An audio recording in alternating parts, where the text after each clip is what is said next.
Karl Popper nos dice, las ideologías totalitarias tienen un fondo semejante, idéntico, aunque en la práctica parezcan enemistadas una contra otra. Comunistas y fascistas y nazis son muy distintos en apariencia, pero en el fondo, en su manera de entender la sociedad, en su manera de convertir al hombre en un objeto manipulable como un pedazo de arcilla que puede ser modelada de acuerdo a un esquema rígido, son idénticos. Y entonces, lo único que está enfrente de esas doctrinas totalitarias, enfrente de la violencia que significa la doctrina totalitaria en las relaciones humanas, es la democracia, es esa mediocre democracia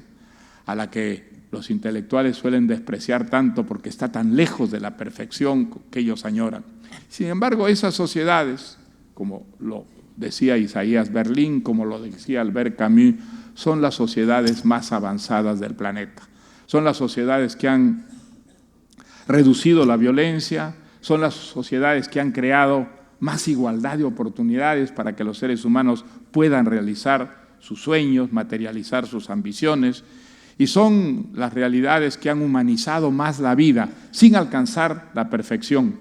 porque la perfección no se alcanza nunca, nunca será, digamos, una sociedad perfecta en el sentido de que todos tengan los mismos ideales y luchen exactamente por las mismas cosas, pero sí han creado sociedades perfectibles donde hay unos mecanismos que nos defienden contra los errores que es imposible no cometer alguna vez, pero que nos permiten corregirlos, rehacer permanentemente la sociedad, depurándola de todas sus deficiencias. Creo que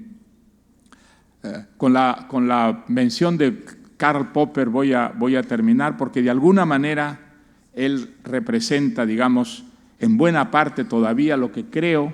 sigue siendo el modelo ideal. El de esas sociedades imperfectas, que son las sociedades democráticas, pero que son sociedades menos injustas, menos intolerantes que las que han creado las otras ideologías, y las sociedades que han hecho avanzar más al hombre en la lucha contra el infortunio y la injusticia. Estas ideas que en América Latina tardaron mucho en llegar y sobre todo tardaron mucho en ser aceptadas, afortunadamente en estos días yo creo que comienzan a echar raíces y que la América Latina de hoy, a diferencia de la América Latina de mi adolescencia y juventud, es una América Latina que en la práctica ha descubierto que no son los regímenes autoritarios, que no es tampoco el sueño de la utopía a través de una revolución armada la que trae la felicidad. Los países que encarnan esas utopías son países que están viviendo una situación dramática de escasez, de carestía, de desabastecimiento y, por supuesto, de violencia política,